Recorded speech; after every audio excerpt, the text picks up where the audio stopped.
Honorable members, we've noted with a lot of concern what is happening with the roads in Uganda. Of recent, we've had a lot of accidents. The worst one that we had was this recent one of one of the business young men, Rajiv, that happened on Kampala Express Highway. The contractors have been given work. The contractors put blocks on the road without any sign that there's a blockage on the road. They remove at leisure and put at leisure. There's been a problem. And the fact that we rationalized UNRA, we thought would really have some kind of efficiency in works. To our disappointment, things have continued worsening every day. When you look at this road to Mitiana, the road to Karuma, within the town here, so many accidents are happening. The potholes can even swallow a whole car because they are not being maintained. So I don't know whether it was a good idea to rationalize UNRA in the name of efficiency. We allocated money, there was money we put in works, which money was out of rationalization, but this money has not been put to use. And because this money has not been put to use, there is a claim that the money has not been released. Yet on 17th April, the House passed a resolution to reallocate a budget for the works that were pending from works. And that was out of RAPEX. And this money was sent to works.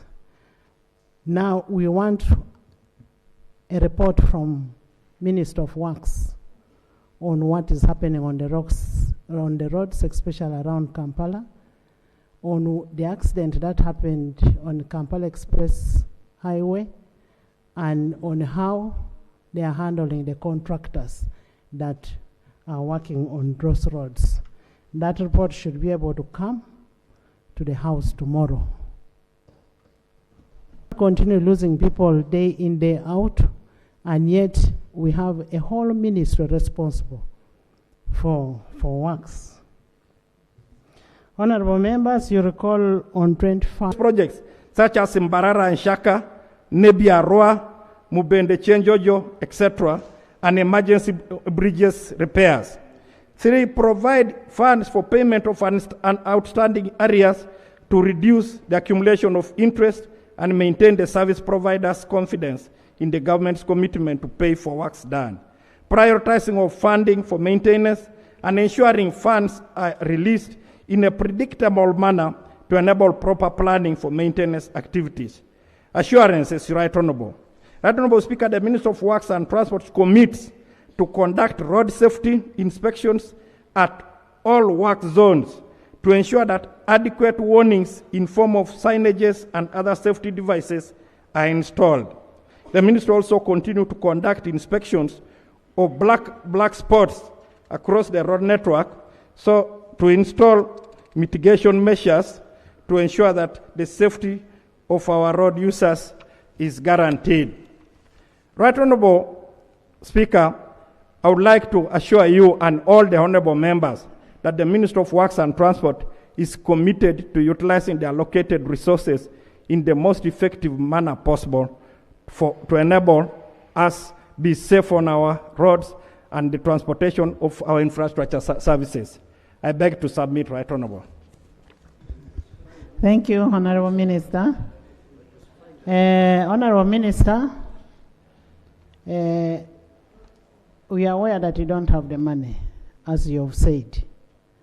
But then the other issue that we are talking about, much as you may not have the money, how come that you put the road barriers on the road without giving the signs of the road barriers? And that's one of the causes of the accident. 2, you've not been able to tell us how much your unpaid interim payment certificates are.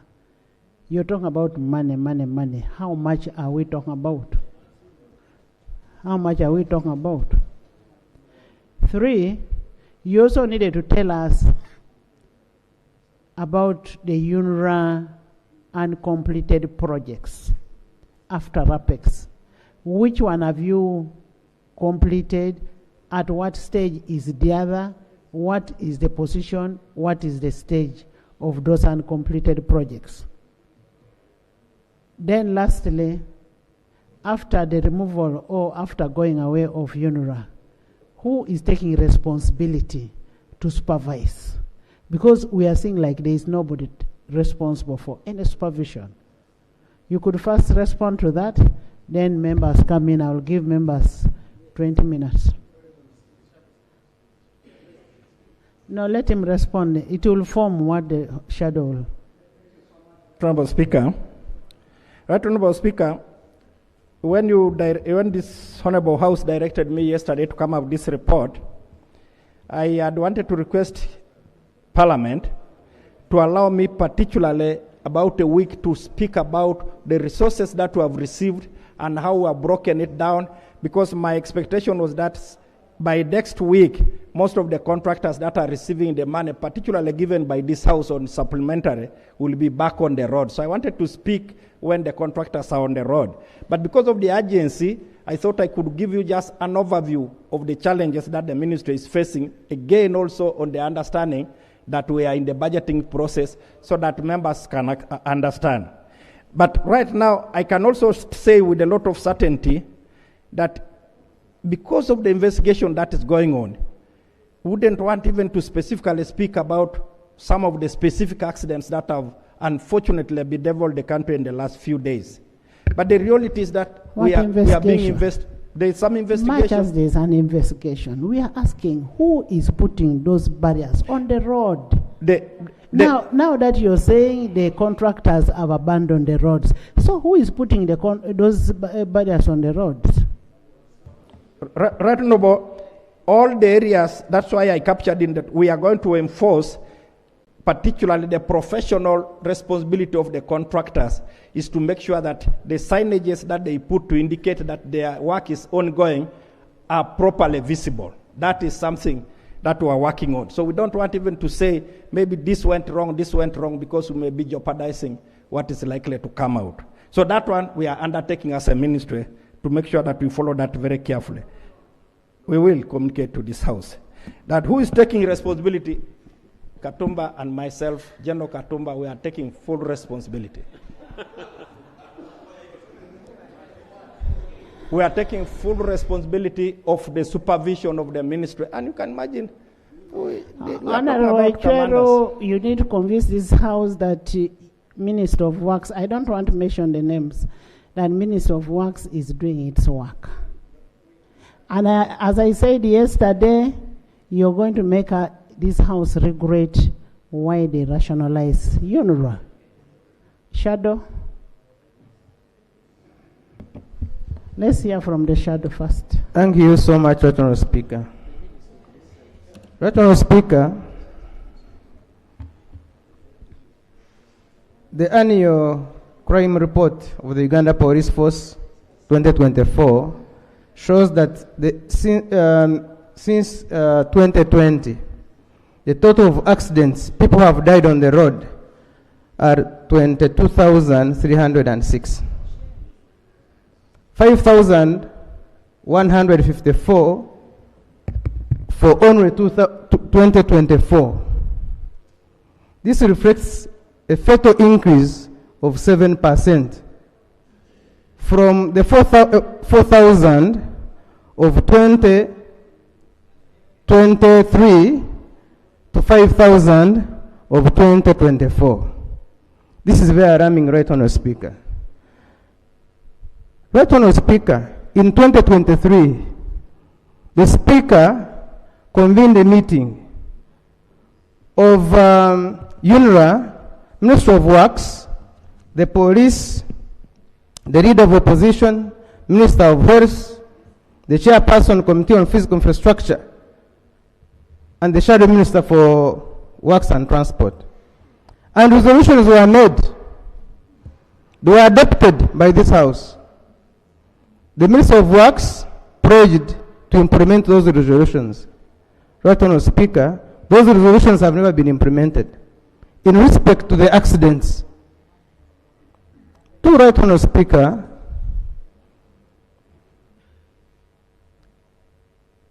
even before I go to the second one, the Minister should update us on those resolutions, how they were implemented, if they were implemented. But secondly, Right Honourable Speaker, the Minister is lamenting. He convinced us here, together with the Minister for Public Service, that whatever they were doing in rationalization was in the best interest of this country, and that they were promoting effectiveness in the ministry. At least UNRA was managing the debt. Now, you are failing to even manage the debt. Where we come from, through Shema district, Mbara district to Buhweju, the road is impassable. It's a national road. Now, you say to Bushenyi, you have no money, so you will not be moving from Mbarara to Bushenyi. And you are lamenting. Finally, Right Honourable Speaker, the areas, the high cost of financing the foreign companies. Why don't we support the local companies? Why? Why don't we support the local companies? Because all these companies you're talking about and the areas amounting to almost 1.581 trillion. Most of this is to foreign companies. I don't know your relationship with them. But why don't we support the local companies? Maybe the money wouldn't be going to this figure, because it is high because of them being foreign companies. Thank you. Other Honourable Speaker, the roads, most roads are impassable, and we cannot wait. Honourable Minister, it is very unfortunate you didn't respond to what I was asking you. I was being very specific. For instance, where there was an accident that we talked about yesterday, what have you done? The road barriers are still there. There are no signs to show that there is a road barrier here. Why do you want so many other people to continue dying? It is simple. You don't need money to put a road sign. Right Honourable Speaker, I just I am forgot talking to the Minister. Right, Honourable Speaker, work is resuming on the road in the next few days. So between the few days and now, if somebody again gets an accident there, I am asking, what does it cost the ministry to put a sign that there is works here and there are road curbs in this place? We undertake to do what is necessary. Yes, Right Honourable Speaker. Honourable Katesh. Right Honourable Speaker. Honourable Katesh. Right Honourable Speaker, I am glad the Minister is here, but also the Minister of Public Service, Honourable Mururu